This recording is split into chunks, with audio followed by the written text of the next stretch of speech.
send in the Lumberjack, I send in the Hog. Am I going to get it? Ooh, Lumberjack is wailing away on the tower. Hog is finishing off the job, and there it is. Oh!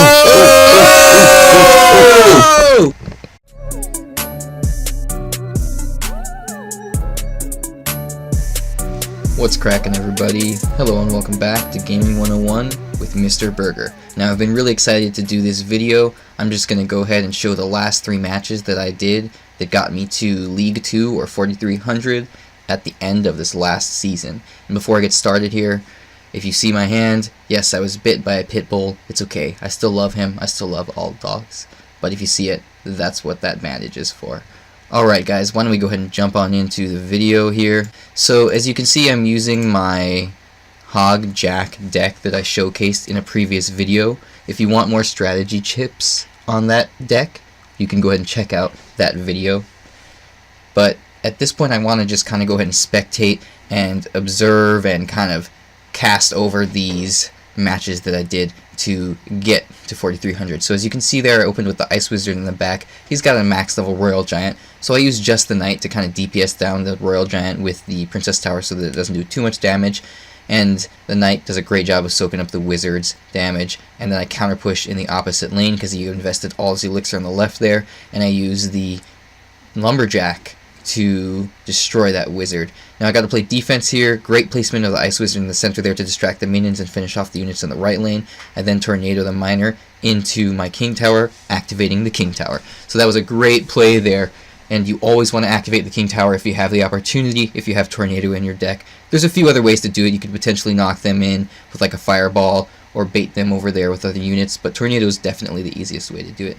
So again, I just defend slightly with the Knight against the Royal Giant, and I go for a counter push in the right lane. I'm able to destroy his tower, and the Knight does an okay job of finishing off the Royal Giant. My left tower is almost dead, but I send in the Lumberjack to go for a counter push in the left lane.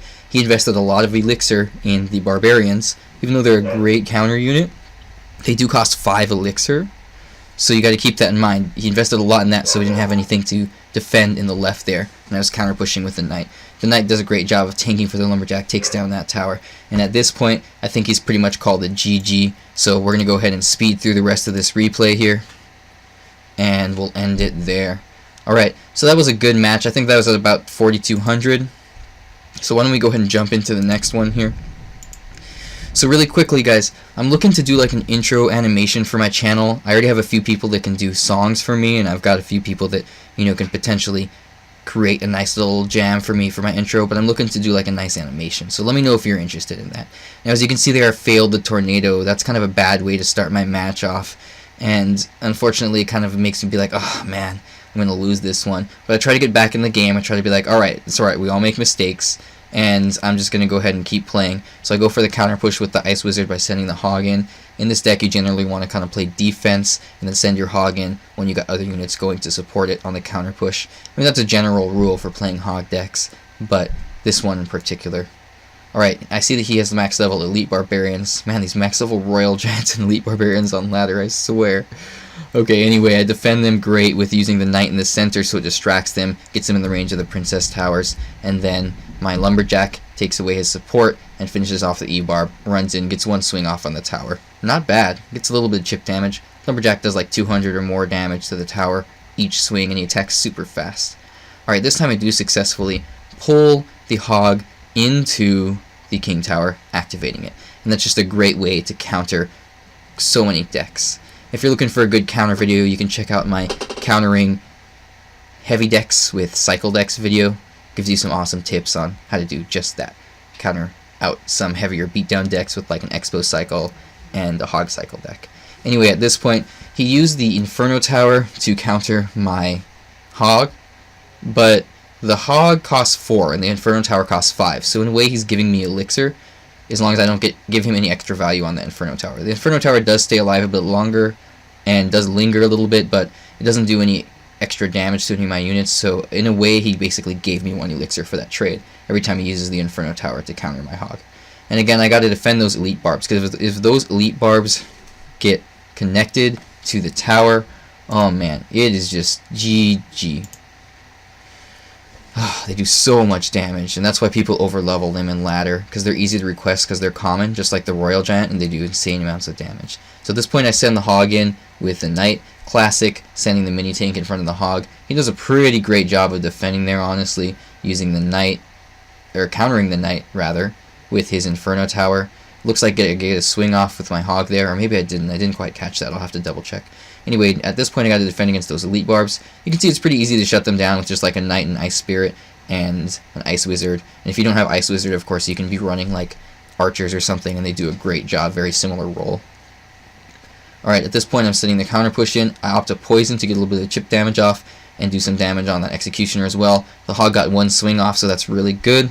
So at this point, I've got 1152 health. He's got just under 500 health on his tower. Next tower wins. So I cycle in the back. I kind of want to play safe and defensively. There's no need for me to go for a heavy aggressive push right now because he's got that Inferno Tower down, so my Hog's just going to get annihilated anyway. So I kind of go and try to build up a little bit of a snowball, even though this is more of a cycle deck. I just place units in the back and kind of let them build up there. And now I got my 2 Knights running in. I got the Rage down because of the Lumberjack. I'm playing defense again. I've cycled back so that I can have the Lumberjack in hand again. And again, he knows that I've got the Hog, so he's using the Inferno Tower, but I can just chip away at his tower with my poison, and that's GG for him. So if they have their Princess Tower within, 500 or even 1,000 health, you can keep cycling your spells and try to destroy the Princess Tower's last bit of health there with your spells. So that's kind of one of the reasons that you want to generally have like one medium or heavier spell in your deck, because you might want to use it to finish off their tower. Of course, different decks call for different situations and different spells, but usually I like to run one lower elixir cost spell like a Zap or a Log, a cheap spell, and then one medium spell like a Fireball or a Poison, or if not that, then even one heavy spell like a Lightning or a Rocket. Alright, so I cycle the Ice Wizard in the back, and I use the Hog there. Now Hog gets like 3 swings off, so that's great, but in the midst of that, he's building up this big beatdown push on the left there. And even though he's only level 11 and I'm level 12, look at the level of his cards. His Musketeer is level 9, which is the same as... Actually, my Hog is 10. I was going to say my Hog, but I recently leveled it up. But his Giant is level 11, which is max level for a rare. So he's got a max level Giant. That's pretty deadly. If it connects with my tower, it does so much damage. And as you can see, it has a ton of health. Even though I've got the Lumberjack wailing away on it, it's just living so much. Now, I got the Giant paired with the Minion Horde coming. Of course, Minion Horde costs 5, Poison only costs 4, so it's a positive elixir trade for me to counter his Minion Horde with my Poison. I send in the Hog. He's only got level 11 Goblins, though. That's not too great, so they don't kill my Hog before he can get 2 swings off. So he does manage to get 2 more swings off. His right tower is at 1083 health. I'm a little bit behind here. It's not looking too great for me, but I'm like, okay, it's alright. I know that I can push. I know that I can catch him off guard. I know I can outcycle him. There's a lot of things I can do. Things can totally go my way. So I don't give up yet, and I go ahead and try to push on the right. I defend against those minions, but then he sends in the Miner to tank for them, so I have to use the Ice Wizard and the Tornado to counter them. And that does a great job of countering them. I love that Ice Wizard, man. He's got a small AoE, a small range of splash damage, but if you tornado everything together, it's bound to hit all of it because it pulls it all into one little tile, or at least the best that it can. So there we go. I got the tower down with the Hog. I got the Ice Wizard slowing down his Giant there, and then I got the Lumberjack wailing away on it. That was a lot of good damage there, and then I used the Poison to finish off the minions, hoping I'm going to get the Musketeer, but the Musketeer doesn't quite get close enough, unfortunately, to my Knight. But the Knight finishes up the job, so even though the Poison didn't hit it, it's alright. Now what I do there is I opt to pull the Giant into my King Tower so that it doesn't go into the Princess Tower. If I hadn't done that, it would have continued off to the Princess Tower, which, as you know, has less health than a King Tower. So I decide, okay, if I'm going to take damage on one or the other, I want it to be in my King Tower, which has more health. And as you can see there, he got like a ton of damage off on the King Tower, so if he had done that to the Princess Tower, it may have finished it off. Now I go ahead and send in the Hog on the left there, gets 2 swings off. I zap the Minion Horde. That's a good play there because it gets them all within range to be one-shot by my towers. Now I pull everything together with the Tornado. He's going for a big push here. He sends in the miner. He sends in the giant. I defend a little bit on the right. He's getting a ton of damage off on my king tower. Oh man, how am I going to pull this off? Am I going to get this? Well, obviously you know that I do because I said it. He uses the fireball, so I know he has little elixir. I send in the Lumberjack. I send in the Hog. Am I going to get it? Ooh, Lumberjack is wailing away on the tower. Hog is finishing off the job. And there it is. Oh!